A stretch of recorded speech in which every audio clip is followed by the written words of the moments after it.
نشهد أن لا إله إلا الله وحده لا شريك له ونشهد أن سيدنا وسندنا ونبينا وشفيعنا وهادينا ومرشدنا ومولانا محمدا عبده ورسوله أرسله بالحق بشيرا ونذيرا صلى الله تعالى عليه وعلى آله وأصحابه وأزواجه وذرياته وبارك وسلم تسليما كثيرا كثيرا. أما بعد فأعوذ بالله السميع العليم من الشيطان الرجيم. بسم الله الرحمن الرحيم. أيها الذين آمنوا استعينوا بالصبر والصلاة إن الله مع الصابرين. ولا تقولوا لمن يقتل في سبيل الله أموات بل أحياء ولكن لا تشعرون. ولنبلونكم بشيء من الخوف والجوع ونقص من الأموال والأنفس والثمرات وبشر الصابرين الذين إذا أصابتهم مصيبة قالوا إنا لله وإنا إليه راجعون. أولئك عليهم صلوات من ربهم ورحمة وأولئك هم المهتدون. وقال النبي صلى الله تعالى عليه وسلم إن ابني هذا لعل الله أن يصلح بها بين الفئتين عظيمتين من المسلمين. قال النبي صلى الله تعالى عليه وسلم سيدا شباب أهل الجنة الحسن والحسين. صدق الله مولانا العلي العظيم وصدق رسوله النبي الكريم ونحن على ذلك لمن الشاهدين والشاكرين والحمد لله رب العالمين.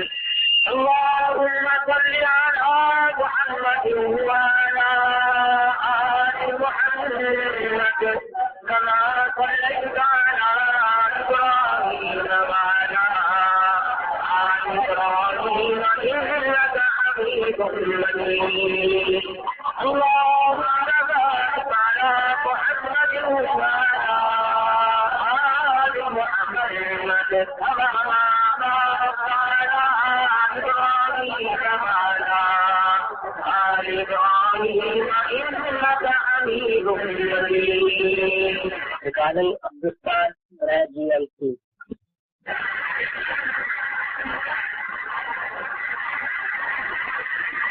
محرم الحرام کا یہ مہینہ ہے. مسلمانوں کا سن ہجری اسی ماہ مبارک سے شروع ہوتا ہے.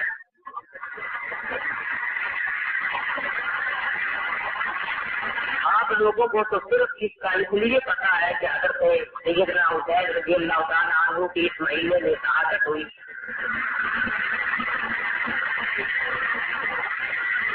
مسلمانوں سے پہلے جو اور قومیں تھی یوم عاشورہ کو وہ لوگ بھی مناتے تھے.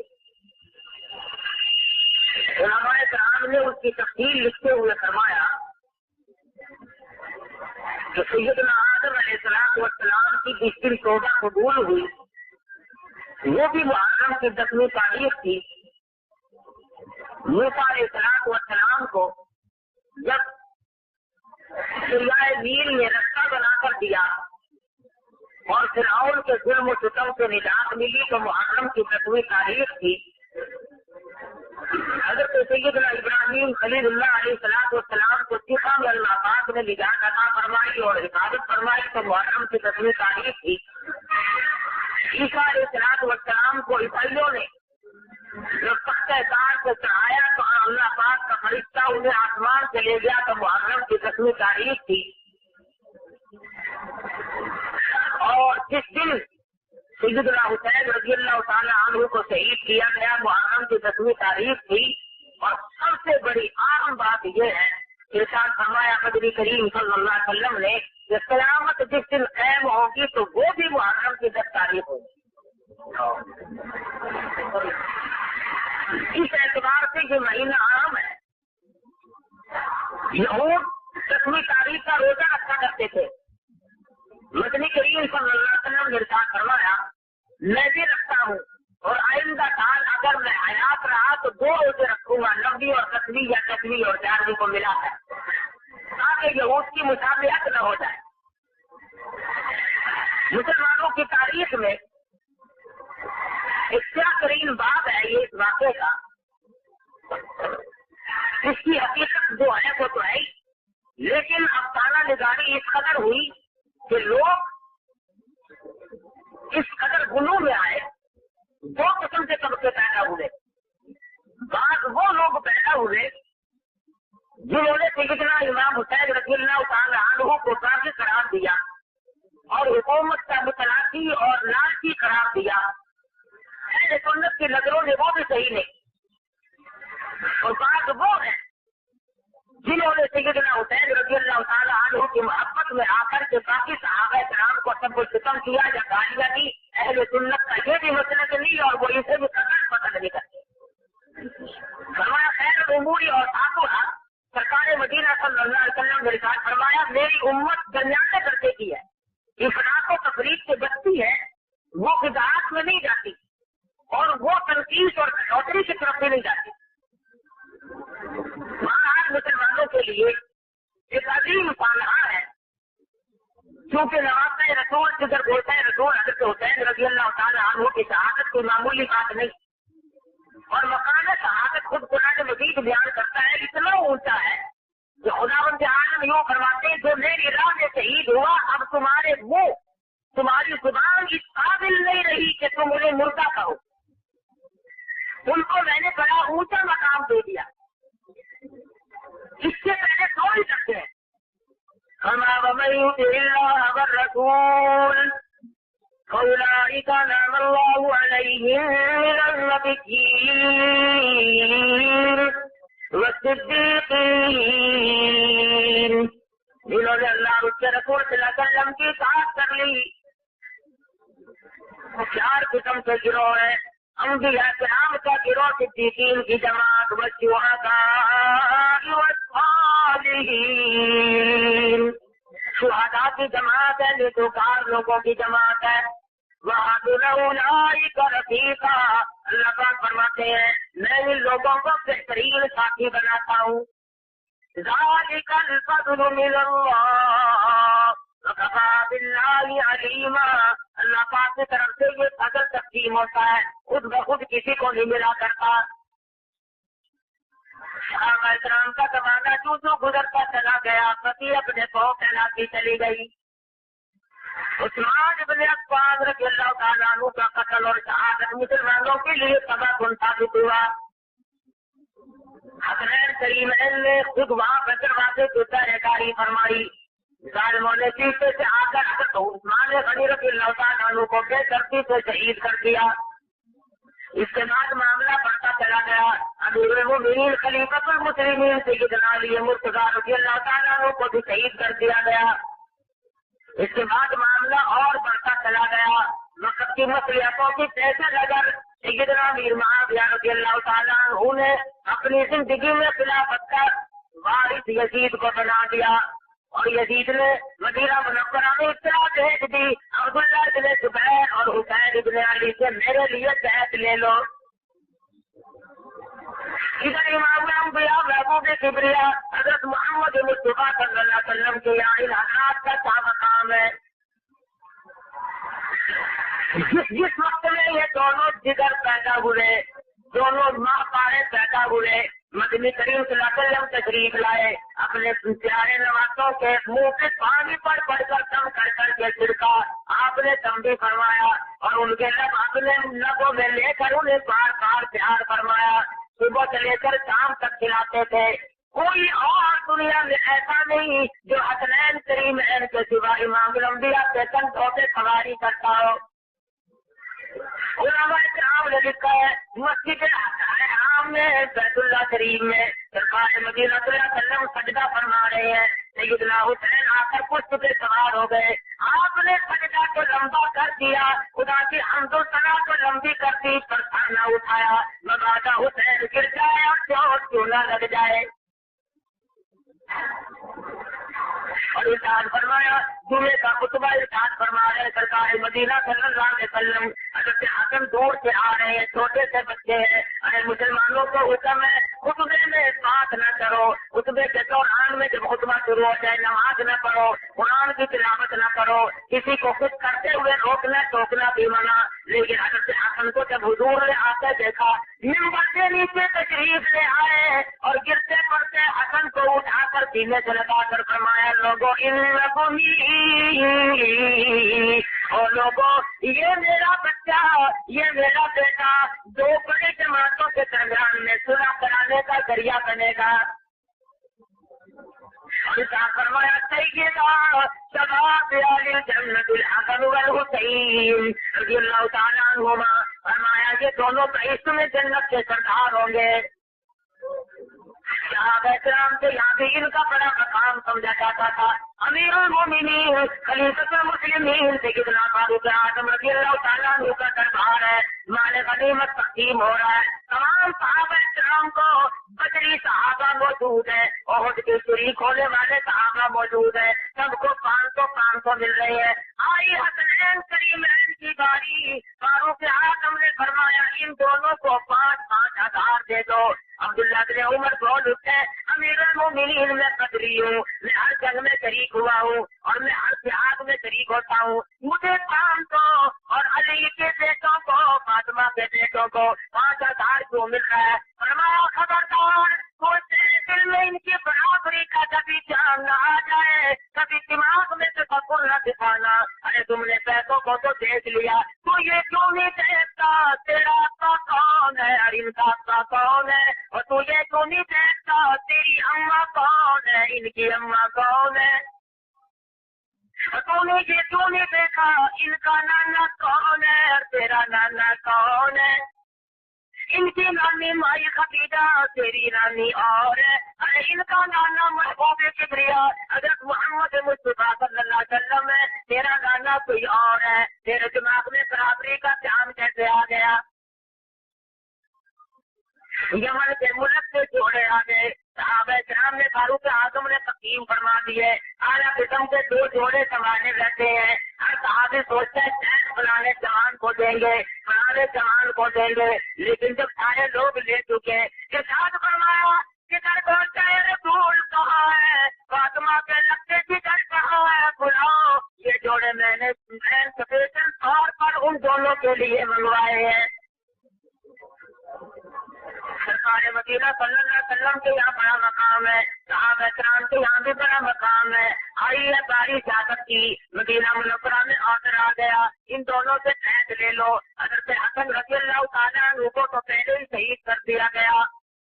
حضرت حسن کا آخری وقت ہے، بالکل آخری وقت ہے. حضرت حسین نے پوچھا بتاؤ بھائی یہ زہر دینے والا کون ہے؟ فرمانے لگے اگر بتاؤ تب بھی نقصان ہے، نہ بتاؤ تب بھی نقصان ہے. ارے بتاؤں تو اپنا گھر بدنام ہے اور اگر نہ بتاؤں تو تیری جان بھی خطرے میں ہے. خود گھر والے نے زہر دیا، بادشاہ کے کہنے پر تو حسن کو زہر دے دے، میں تجھے اپنی بیگم بنا لوں گا. ارے کیا نام تو لالچ کا، یہ تو سما کا. کبھی نہ سوچا کہ ہم کس کے ساتھ دھوکہ کر رہے ہیں اور کسی جان سے مار رہے ہیں. سیدنا حسین رضی اللہ تعالیٰ عنہ 61 ہجری میں مدینہ منورہ سے روانہ ہو گئے. مکہ معظمہ میں آ کر قیام پذیر ہوئے. تمام بال بچہ بھی ساتھ ہے. عبداللہ بن عباس رضی اللہ تعالیٰ عنہ کو پتہ چلا، دوڑے دوڑے تشریف لائے اور فرمانے لگے اور میرے چچا سے کہتے ہیں نہ جا، اس حالت میں لوگوں کی طرف نہ جا. عراقی لوگوں نے تمہارے ابا سے وفا نہ کی، تمہارے بھائی سے وفا نہ کی، تم اس حالت میں وہاں جا کر لوگ دیکھا. فرمانے لگے مجھے انہوں نے فرمایا میرے پاس ان کے 3 کا ثبوت موجود ہے. ارادہ پر واقعی چلے گئے. مکہ معظمہ میں آ کر کے بھی صحابہ کرام نے بڑا منع فرمایا. فرمانے لگے میں آسم دل جزم کر چکا ہوں، میرا ارادہ پکا ہو چکا ہے، اب اس کو توڑا نہیں جا سکتا. اور اگر یہ منظور ہے کہ 12 بچوں کے سامنے شہید کیا جاؤں تو میں انہیں بھی چھوڑ نہیں سکتا. امام حسین رضی اللہ تعالیٰ عنہ منزل پر منزل تشریف لے جانے لگے اور آپ نے اپنے سے پہلے مسلم ابن عقیل کو کوفے سے حالات جانچنے کے لیے بھیج دیا. مسلم ابن عقیل نے کوفے میں جا کر اعلان کر دیا لوگوں جنہوں نے حسین کے ہاتھ سے بحث کرنی ہو میرے ہاتھ سے بحث کر لے. لوگ اتنے اکٹھے ہوئے کہ لوگوں میں کئی ہزاروں کی تعداد میں بحث کرنے والے شامل ہو گئے. لیکن عبید اللہ بن زیاد نے اپنے محل سے اعلان کر دیا جو ان سے ہٹ جائے گا اس کو اتنا روپیہ ملے گا، جو حسین کی بیعت توڑ دے گا ہم اس کو اتنا بڑا عہدہ دیں گے، اسے سونا چاندی دیں گے، اسے جائیداد دیں گے، روپیہ پیسہ اللہ بہت ملے گا. علماء کرام نے لکھا ہے کہ لوگ ٹوٹتے چلے گئے، لالچ سے مارے، تماہر سے مارے. حضرت امام حسین رضی اللہ تعالیٰ عنہ کا دامن لوگ توڑتے چلے گئے. حالات یہاں تک مورخین نے لکھا ہے، مولانا ابوالقلم آزاد مرحوم فرماتے ہیں کہ ظہر کی نماز میں مسلم ابن عقیل کے پیچھے نماز پڑھنے والوں کی تعداد 40,000 کی تھی، عصر کی نماز میں 18,000 کی تھی، مغرب کی نماز کی نیت باندھی تو 500 تھے، سلام تیرا تو ایک بھی نہیں.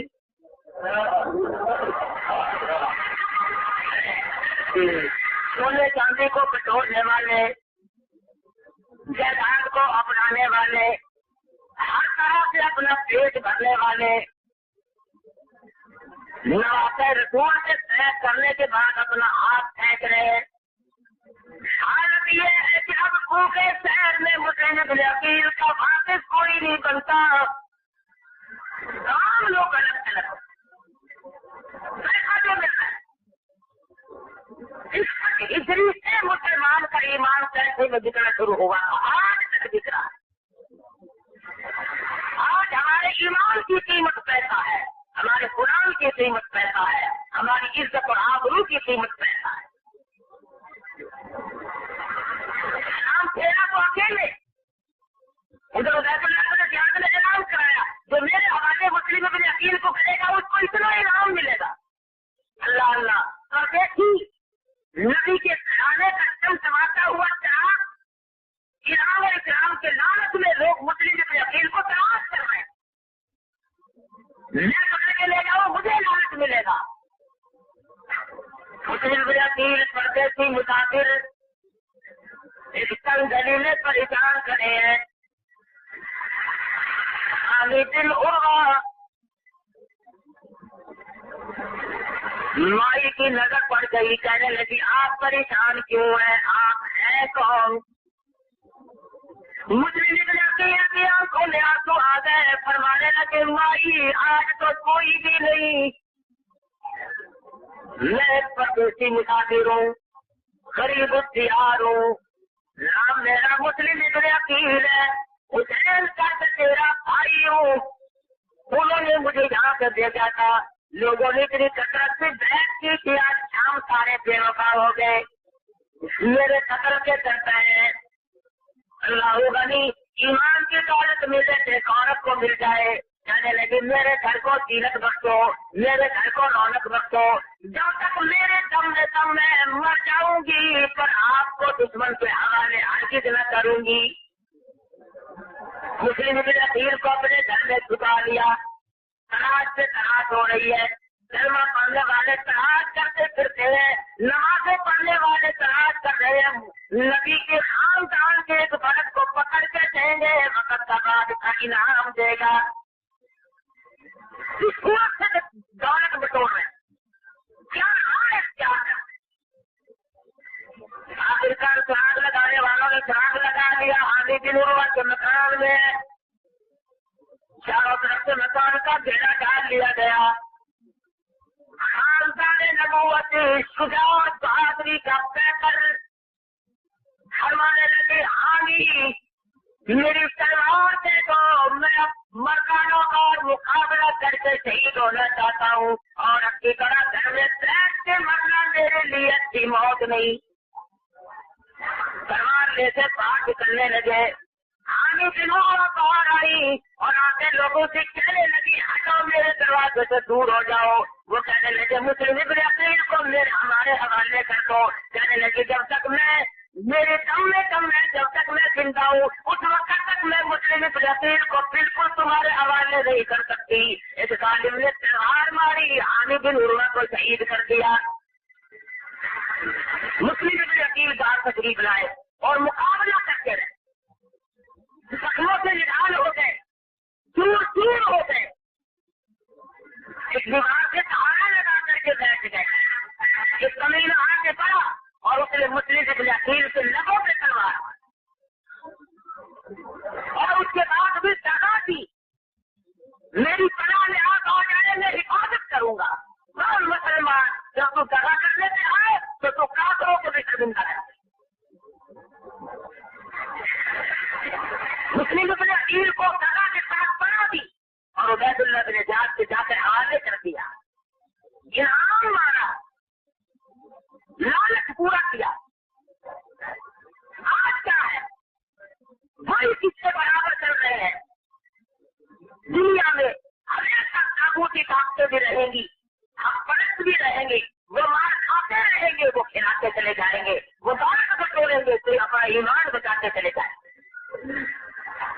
حضرت حسین کو پتا چل گیا راستے میں کہ مسلم ابن عقیل کو نہایت بے دردی سے شہید کر اور باہر پھینک دیا گیا، اور آپ چاہتے تھے کہ واپس ہو جاؤں، لیکن مسلم ابن عقیل کے بھائیوں نے کہا، ہم جب تک انتقام نہ لیں ہم واپس نہیں جائیں۔ کچھ آگے بڑھے، بن یزید نے ایک 1000 فوج کے ساتھ آ کر کے سیدنا حسین کا محاصرہ کر لیا۔ نماز کا وقت آیا، حضرت حسین نے فرمایا، تم الگ نماز پڑھو گے یا میری بات؟ لوگ کہنے لگے، کہاں ہمارا مقدس فاطمہ تو سارا کا نور نظر ایمان ہو، ہم نماز پڑھے۔ تھی 1000 یزیدی فوج نے امام حسین سے پیچھے نماز پڑھی اور کہا اس سے اچھا اس وقت امام کوئی نہیں، نماز بھی پڑھتے جاتے ہیں، تلواریں بھی سنبھال رہے ہیں، چاروں طرف سے گھیر گھاڑ کر لے آئے میدان میں۔ ادھر بیت اللہ کے زیاد نے خبر دے دی، ایسی جگہ لوگوں کرنے دینا جہاں پانی کا آرام ہو۔ کون کہہ رہا ہے؟ جو حسین کے نانا سے قیامت میں حوض کوثر کے پانی کا متمنی ہے، وہ حسین کا پانی بن کر رہا ہے۔ وہ حکمت الدانات کے قبیلے علی مرتضیٰ کی اولاد اور سرکار مدینہ صلی اللہ علیہ وسلم کے حال کا پانی بن کر مورخین نے، مولانا ابوالکلام آزاد مرحوم نے بھی اور اوروں نے بھی تفصیل سے لکھا ہے کہ سیدنا حسین نے 4-5 خطبے ارشاد فرمائے۔ عمر بن سعد سامنے کئی ہزار فوج لے کر اور آ گئے، سب کے سامنے کھڑے ہو کر ارشاد فرمایا، لوگوں یہ بتاؤ ساری زندگی میں ساری عمر میں کبھی تم نے مجھے جھوٹ بولتے تو نہیں دیکھا؟ ساروں نے اقرار کر لیا، اور لوگوں تو نے مجھے کبھی نماز ترک کرتے تو نہیں دیکھا؟ سب نے اقرار کیا، اور تم نے کبھی مجھے کسی خیر کا مال کھاتے تو نہیں دیکھا؟ سب نے اقرار کیا۔ فرمایا تم نے کبھی سنا بھی نہ ہوگا کہ میں نے زنا کیا؟ سب نے اقرار کیا۔ اور لوگوں تم اس بات کو اچھی طرح سے جانتے ہو، آسمان سے اوپر میرے سوا کوئی نبی کا براہ راست نواسا موجود نہیں. تمہیں کی طرح کے معلوم ہے ہم نے کھایا کبھی نہیں. تم اچھی طرح سے جانتے ہو کہ سرکار مدینہ صلی اللہ علیہ وسلم نے ہمارے بارے میں فرمایا سید اور شباب الجنت الحسن والحسین. اور لوگوں اگر تمہیں مجھ سے دشمنی ہے مجھ سے عداوت ہے تو میرے نانا کی قرابت کا خیال کرو اور میری ماں کی حرمت کا خیال کرو. تم مجھ سے تعارف کیوں کرنا چاہتے ہو؟ نہیں بات بنتی, کوئی بات بھی ماننے کے لیے تیار نہیں. فرمایا اے طہیر لاؤ وہ تھیلے, خط نکال کر ڈھیر لگا دیا. تم سب نے ہمیں خطوط لکھ کر کے بلوایا, تمہارے خاطر